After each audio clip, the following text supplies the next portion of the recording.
Assalamualaikum warahmatullahi wabarakatuh. Alhamdulillahirabbil alamin. Wassalatu wassalamu ala asyrafil anbiya'i wal mursalin sayyidina Muhammadin wa ala alihi wa sahbihi ajma'in. Amma ba'du. Ma'asyiral muslimin rahimakumullah. Puji syukur alhamdulillahirabbil alamin, senantiasa kita panjatkan kehadirat Allah Subhanahu wa taala. Salam dan salam tetap tercurahkan kepada junjungan Nabi Muhammad sallallahu alaihi wasallam. Ayyuhal hadirun rahimakumullah. Untuk kajian pada pagi hari ini akan disampaikan oleh Al-Mukarram Bapak Dr. Kiai Haji Abdul Hamid Pujiono. Kepada beliau disilakan.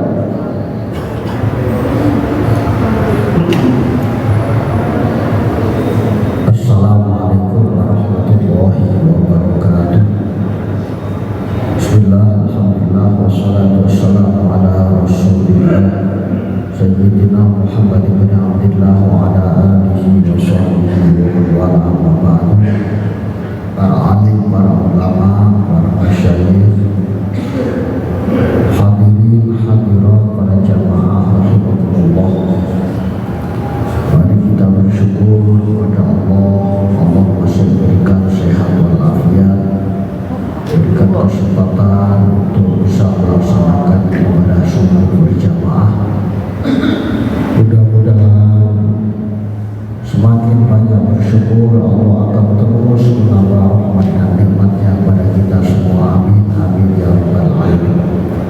Salawat dan salam mudah-mudahan ditumpahkan kepada Rasulullah Muhammad sallallahu alaihi wasallam. Mudah-mudahan kita menjadi umat Rasulullah yang selamat dunia akhirat. Amin ya rabbal alamin. Para jamaah rahimakumullah, kita akan melanjutkan kajian tafsir. Ya, kita masuk di surat Al-Baqarah.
Orang-orang kafir itu dihiasi dengan kehidupan dunia.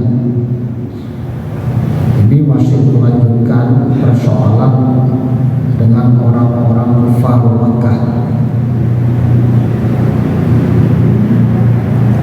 Wa yaskharuna minal ladzina amanu, dan mereka menolong orang-orang yang beriman. Jadi orang-orang kafir konsentrasinya adalah kenikmatan hidup di dunia dan melupakan akhirat. Karena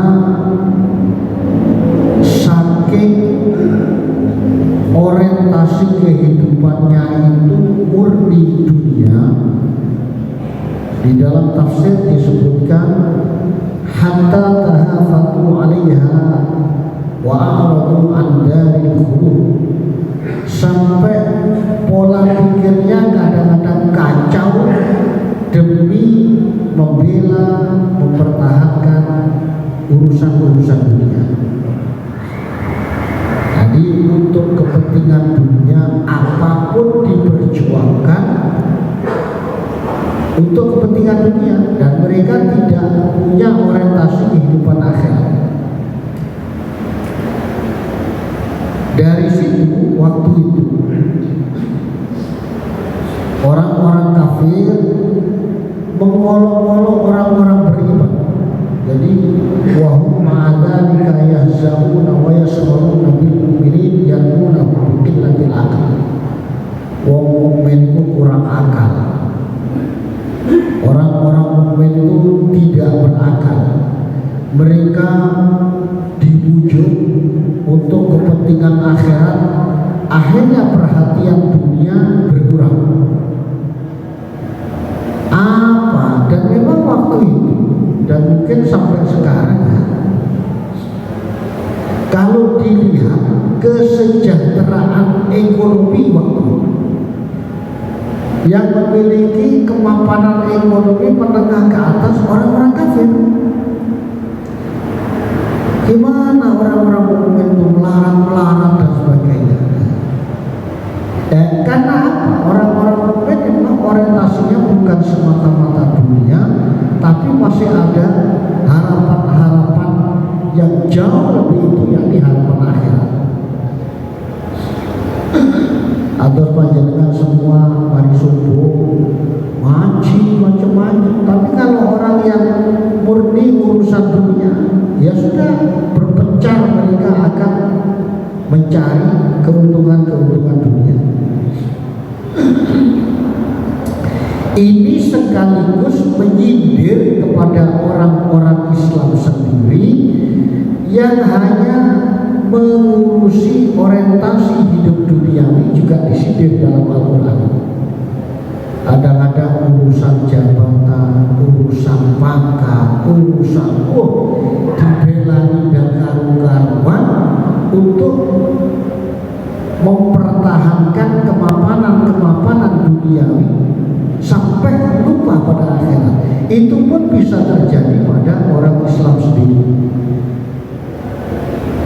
Sangat bisa. Setan itu kan sudah berjanji. Jadi di dalam Al-Quran pada saat iblis diusir oleh Allah karena tidak mau sujud kepada Nabiullah Adam alaihissalam, kemudian kan berjanji, merasa iblis itu lebih baik daripada manusia. Ya Allah, saya bersumpah, berikrar, karena gara-gara Engkau ciptakan manusia, Engkau usir dari surga, maka mulai sekarang saya akan selalu menggoda manusia. Itu sudah ikrar. Manusia siapa? Tidak peduli, termasuk orang Islam. La'atiyannahum min baini aydihim, aku goda dari jalan depan. Kalau dari depan gak sukses, aku goda dari belakang. Depan belakang gak berhasil, dari sebelah kanan. Sebelah kanan gak sukses, dari sebelah kiri. Pokoknya pendek, karena kita itu akan digoda dari berbagai hal. Kadang-kadang orang digoda dengan dunia tidak mempan. Jadi pejabat diiming-imingi dunia, ternyata nggak sukses. Untuk urusan dunia dia menter. Maka apa? Digoda dengan wanita. macam-macam orang, tipologinya macam-macam. Nah, orang-orang kafir pun juga di harta dan cukup, wanita dan anak, oh ternyata pengennya pangkat dan jabatannya saja. Pangkat dan jabatan gak susah, digoda dari berbagai arah. Tapi Allah menegaskan di sini walladzina taqaw fawqahum yaumal qiyamah. Tapi orang mukmin harus selalu ingat, siapapun orang-orang yang bertakwa kepada Allah, kedudukannya di atas mereka nanti di akhirat. Jadi al-mu'minun al-muttaquna lillah fawqa ulaikal kafirin manzilatan wa makanatan. Kedudukan orang mukmin yang beriman dan bertakwa kepada Allah itu ada di atas mereka. Wa ulaik fi asfali safilin finnar. Orang-orang kafir itu nanti berada di posisi yang sangat rendah di neraka. Ya kalau kita itu hanya urusan dunia, akhirnya ya sama dengan orang-orang kafir pada saat itu. Kadang-kadang sembahyangnya tidak ada waktu, silaturahim ke orang tua sibuk, apalagi ke sanak famili dan punya kesempatan. Urusan pekerjaan, urusan dunia dan sebagainya sampai menyita semuanya. Saya punya kawan, tapi alhamdulillah masih ada penyesalan. Dia datang ke Jember, ini bukan orang Jember tapi orang jauh di luar Jawa Timur. Karena sibuknya ngurusi dunia, orang tuanya sakit diminta untuk menjenguk, dan punya kesempatan. Kemudian sampai orang tuanya yang sering ngalah datang ke sini. Kemudian pulang lagi, sampai pada tingkat orang tuanya meninggal pun dia sudah tidak menuruti. Sibuk urusin pangkat, jabatan dan dunia. Jadi lupa sudah. Baru setelah orang tuanya meninggal dunia, penyesalan ada di dalam dirinya. Itu awalnya ya saudara-saudaranya menyadari sibuk koyo masih sampai seperti itu. Jadi orang tuanya manggil gak datang, ini sudah berlebihan. Nah, kalau memang diurus begitu. Udah, kita beralih kepada topik karena ummatan wahidah. Kalau kita belajar ilmu shorof, jadi ilmu yang membahas tentang redaksi bahasa Arab, itu ada ilmu nahwu, ada ilmu shorof.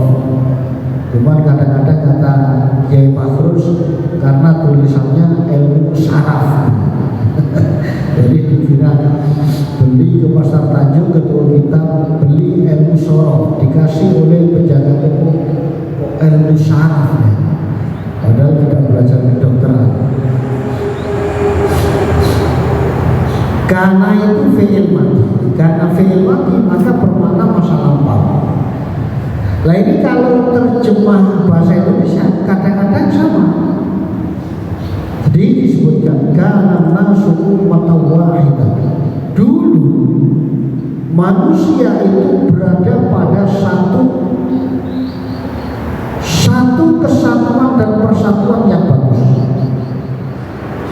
Kanu alal iman wal fitrah al mustaqimah. Dulu manusia diciptakan oleh Allah itu saling bersatu, kokoh dan sebagainya. seagama, seiman, itu sama dengan ini. Ada redaksi bahasa Arab yang melibatkan fi'il madi. Ada hadis Nabi, kuntu nahaitukum an ziyaratil kubur. Lah ini orang yang ngerti ilmu sharaf itu memaknai, dulu aku melarang kalian untuk ziarah kubur. Ini dulu. Nah, ini kajian Nabi begitu. Fazuruha, sekarang silahkan kalian untuk ziarah kubur. Lah kalau tidak sampai melihat ke situ, buktinya Nabi melarang ziarah kubur. Apa lihat dulu lafadznya. Dulu waktu zaman permulaan Islam, saya melarang kalian untuk ziarah kubur. Loh kenapa? Ya orang Islam kan yang dikubur kan belum ada. Masa ziarah kubur ke kuburan orang-orang kafir? Jadi dulu dilarang. Yang kedua juga alasannya, pada awal-awal orang-orang kafir masuk Islam itu akidahnya masih goyah. Kalau ziarah kubur itu khawatir melenceng akidahnya, menyembah kuburan. Makanya dilarang oleh Kanjeng Nabi. Jadi harus dimaknai dulu. Biyen, coba-coba. Biyen sampai saya larang untuk ziarah kubur. Nah sekarang sudah banyak kuburan para aulia, para ulama, sesepuh, macam-macam. Fazuruha, silakan ziarah kubur sekarang. Makanya kalau orang menggunakan dalil hadis ini untuk melarang ziarah kubur, niku nalar bahasanya tidak cocok. Jadi begitu juga ayatnya, karena nasu ummatan wahidah. Umat itu dulu satu kesatuan dalam fitrah keagamaan. Faba'athallahu nabiyyina mubashshirina wa mundzirina wa anzala ma'ahumul kitab. Kemudian Allah mengutus para nabi untuk memberikan petunjuk. Kenapa? Setelah dulu itu mulai berselisih. Jadi liyahkuma bainan nas fi makhtalafu fihi. Setelah manusia itu cekcok, saling benci, saling dengki, saling hasut, tidak lagi menjadi ummatan wahidah. Persatuan dan kesatuannya keropos. Karena apa? Ya lima fi makhtalafu fi.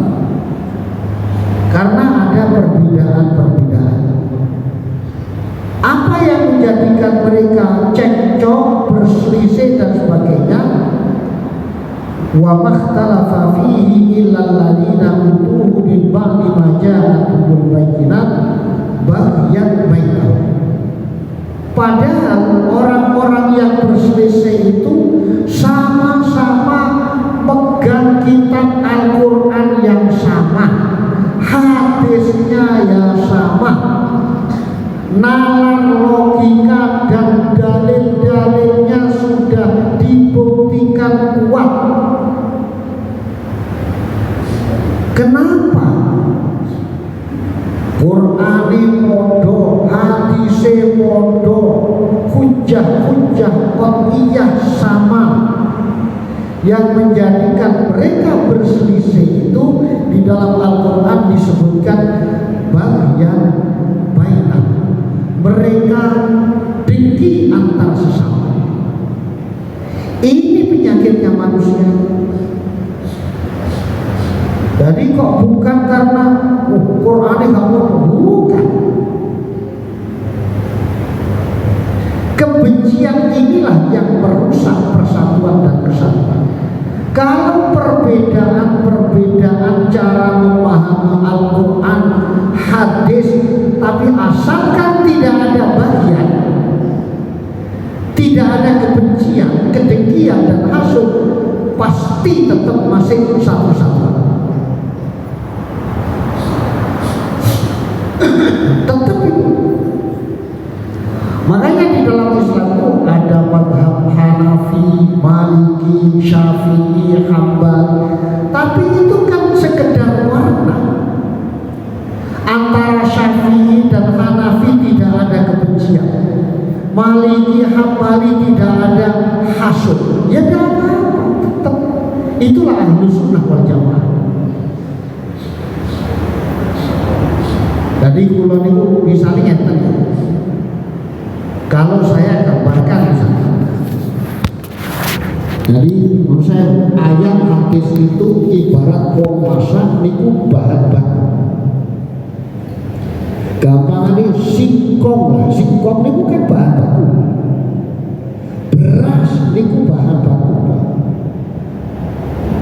Kalau cara masaknya, kalau dalam bahasa kita, metodologi yang kita gunakan memahami berbeda, hasilnya pun berbeda. Dan itu tidak apa-apa. Singkong dikonceni, dikupas, dipotong-potong, dicuci, dikukus, matang, dientas, didem, diurapi ragi, dikrekep, metu dadi nopo? Tape.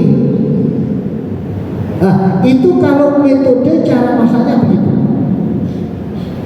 Saat ini singkong dikonceni, dicuci, diparut, campuri gula sithik, dibunder-bunder, dikukus, disundui kaya sate, dicampuri klopo, dados nopo? Cenir. Dari bahan apa? Singkong sama. Taruhlah yo ini Maliki, ini Hambali, ngoten. Tapi kan karena tidak ada kebencian, oh malah bagus nih. Tapi kok gak oleh berbeda itu tidak boleh berbeda, asalkan bukan dasarnya kebencian. Nah, singkong dikonceni, diparut,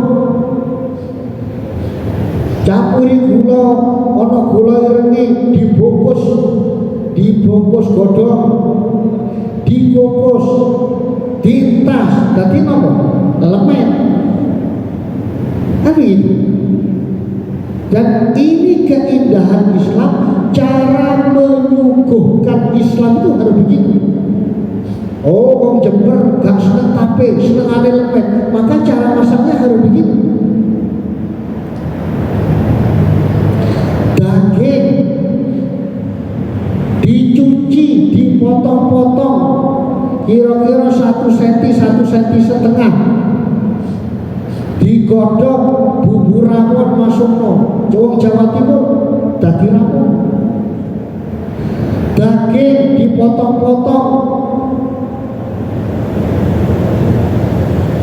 kemudian dibuntel godhong macam-macam, dadi pepes macam-macam. Dan itu cara menyuguhkan Islam itu begitu. Jangan mentah-mentah ayat disuguhkan kepada tamu, tidak bagus. Jadi ibarat kula panjenengan sedaya duwe rumah makan yang besar. Tamunya bukan hanya dari satu daerah, Jawa Timur teko, Jakarta teko, Sumatera teko, luar negeri teko. Mari ada tamu, pelanggan datang, sampai daging potong-potong, mentah, dekek dhuwur piring, silakan dimakan Pak. Apa harus sama Quran tok maksudnya? Maka kami itu akan dianggap macam tahu kayak daging mentah. Apa ini? Awean, ono ada tamu lagi singkong, cuma dikuliti, dicuci, tetap dawa-dawa, kira-kira selama sentian, disuguhan di atas talang, monggo Pak. Ini bahan baku. Maka orang apa dianggap tikus lah. Nah, kan begitu. Jadi inilah contoh kadang-kadang gerakan kembali kepada Al-Quran dan As-Sunnah model seperti ini. Ya, jadi cara menyuguhkan Islam itu, bodoso iku senengane apa? Jadi bahan baku itu dimasak sesuai dengan selera mereka. Nah, itulah yang menjadikan orang Muslim di Amerika, di Soviet, di Indonesia juga memiliki warna-warna yang berbeda. Tidak usah adu-adu. Panjenengan punya tradisi Madura. Itu bagaimana cara melaksanakan Islam. Dengan orang-orang Batak, bagaimana cara? Itu berbeda. Nah, itu cara menyuguhkan Islam memang. Berarti orang Indonesia yang punya khas budaya Indonesia tidak harus tiru orang Arab Saudi, tidak harus. Budayanya berbeda. Selama hanya perbedaan-perbedaan itu tidak apa-apa. Jadi Allah menegaskan wa makhtalafa fihi illa alladziina utuhu min ba'di ma ja'atuhumul bayyinat baghyan bainahum. Yang menyebabkan mereka bercekcok itu adalah hasadan minal kafirin lil mu'minin. Hasud, jangankan antara orang lain, satu lek wis iri lan dengki tukaran. Qabil Habil sama-sama putra Nabiullah Adam alaihi salam, tukaran. Itu bukan karena dengki, iri, hasud, lah percekcokan yang merongrong persatuan dan kesatuan di negara kita dan termasuk di antara umat Islam sesama Muslim. Ya, Gusti Allah. Jadi itu karena perbedaan pendapat. Lah perbedaan pendapat masih bisa dicarikan, ulama masih bisa. Sing iki ngono melo Hanafi. Enggak apa-apa. Cara masaknya dulu Hanafi. Ayat itu dimasak model begini, datinya produk seperti ini. Lah yang Syafi'i ini begini masak dati seperti ini. Nonton ya. Jadi antara lemet, cenil, tape, prol tape, suar sungit, aslinya boten masalah berbeda. Sehingga itu karena bagian baik. Makanya istilahnya biasanya kata orang kalau perbedaan pendapat tidak apa, sing repot perbedaan pendapatan, sehingga repot. Nah, ini Al-Quran sudah. Kenapa Allah mengutus Nabi dan Rasul? Tujuannya meluruskan kembali. Wahadallahu alladhina amanu limakhtalafu fihi minal haqqi bi'idnih. Allah memberikan petunjuk kepada orang-orang beriman terhadap perselisihan yang terjadi di antara mereka untuk menuju kepada kebenaran. Wallahu yahdi man yasha'u ila siratin mustaqim. Yahdi man yasha' hidayatahu ila ahli ila tariqil haqq al-musil ila jannatin na'im. Jadi Allah itu akan tetap berikan petunjuk. Yang penting ini dalam riwayat Aisyah ada sebuah riwayat Kanjeng Nabi setiap sholat malam niku mikir umatnya selalu berdoa ini di dalam hadis riwayat Bukhari Muslim.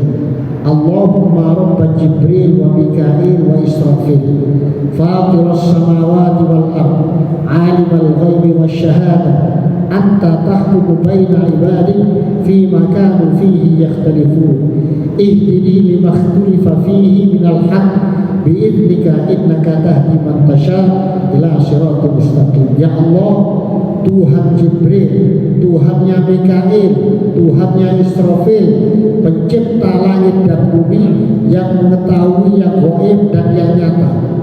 Engkaulah yang memberi putusan antara hamba-hambamu tentang apa yang mereka perselisihkan.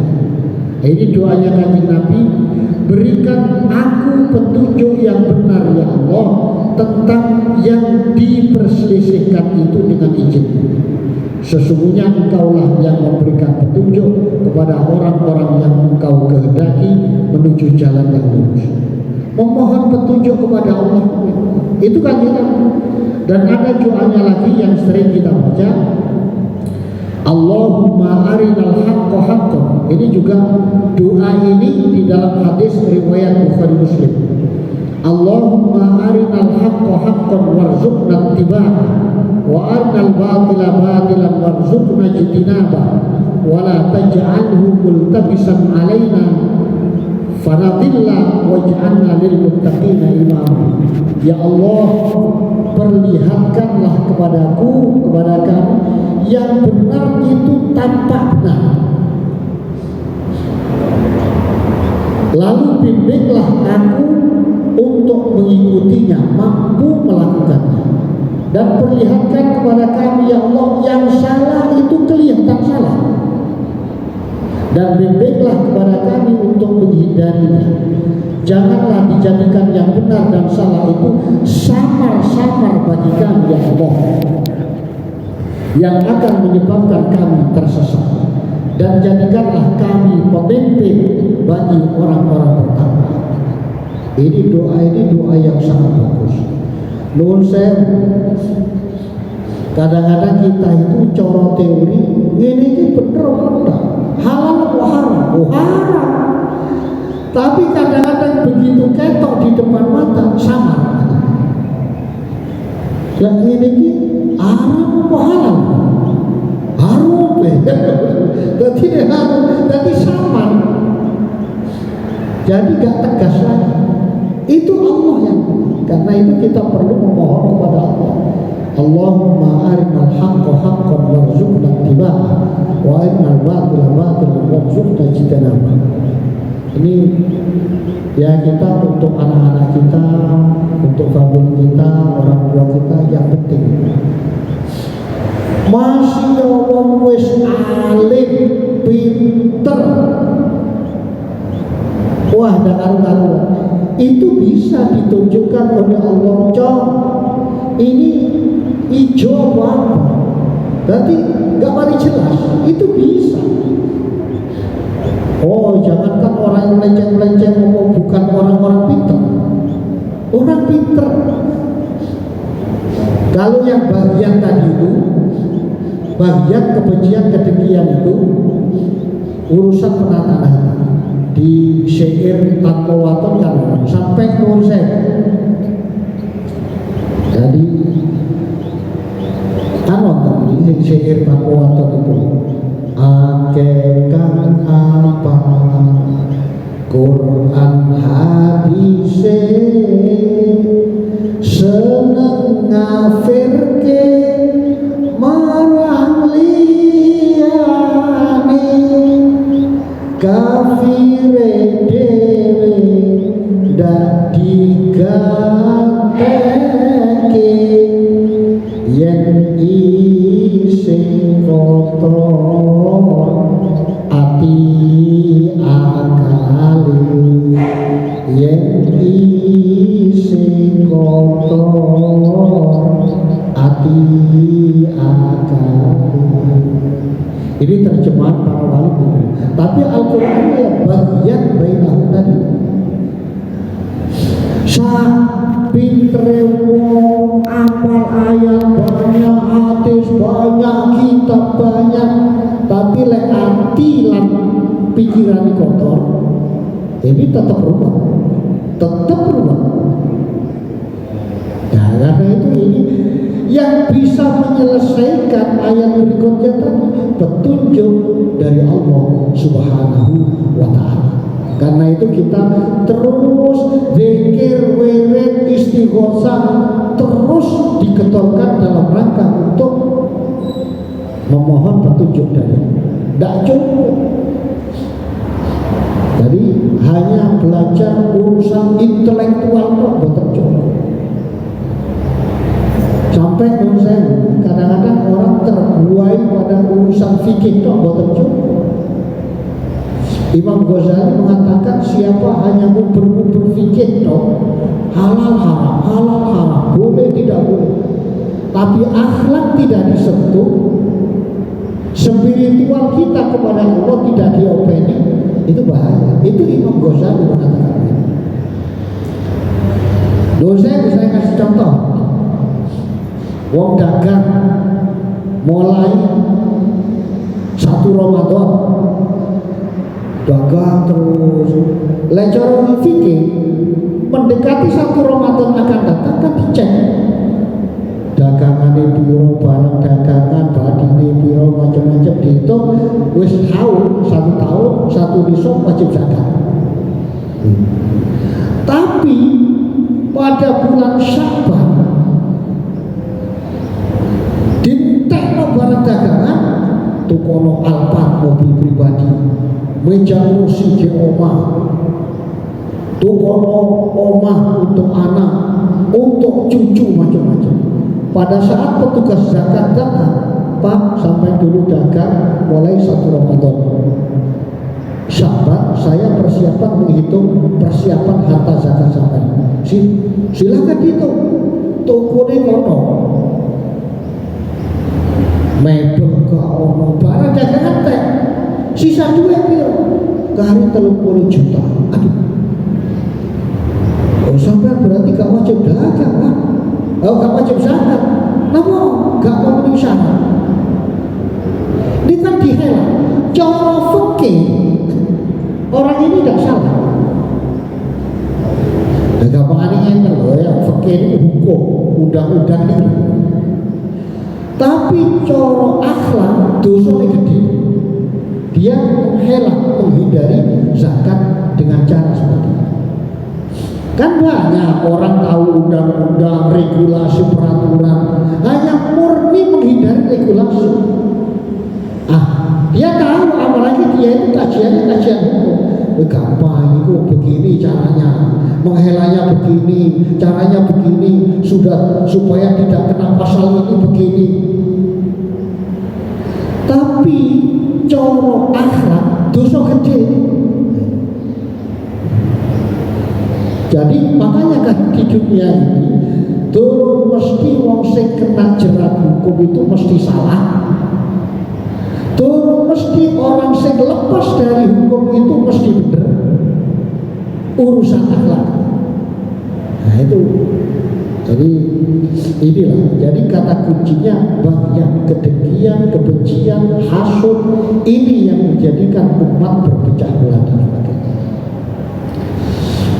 Saya kira ini mudah-mudahan Allah terus melalui istiqomah subuh berjamaah, istiqomah mari sembahyang wiritan, itu mudah-mudahan Allah terus memberikan hidayah petunjuk kepada kita yang mengantarkan keselamatan kita dunia sampai akhirat. Amin amin ya rabbal alamin. Bismillahirrahmanirrahim. Alhamdulillahirabbil alamin. Allahumma shalli wa sallim ala sayyidina Muhammadin wa ala alihi washabbihi ajma'in. Allahumma arinal haqqa haqqan warzuqna ittiba'ah wa arinal batila batilan warzuqna ijtinabah wa la taj'alhu multabisan alaina fanadillah waj'alna lil muttaqina imama. Rabbana atina fid dunya hasanah wa fil akhirati hasanah wa qina adzabannar. Sallallahu ala sayyidina Muhammad walhamdulillahi rabbil alamin. Al-Fatihah. Iyyaka na'budu wa iyyaka nasta'in ihdinas siratal mustaqim siratal ladzina an'amta 'alaihim ghairil maghdubi 'alaihim waladdallin. Demikian, terima kasih atas segala perhatian. Kurang lebihnya mohon maaf. Assalamualaikum warahmatullahi wabarakatuh. disampaikan terima kasih. Kita akhiri kajian kita pada pagi hari ini dengan doa kafaratul majlis. Subhanakallahumma wa bihamdika asyhadu an la ilaha illa anta astaghfiruka wa atubu ilaik. Assalamualaikum warahmatullahi wabarakatuh. Waalaikumsalam warahmatullahi wabarakatuh. Allahumma salli ala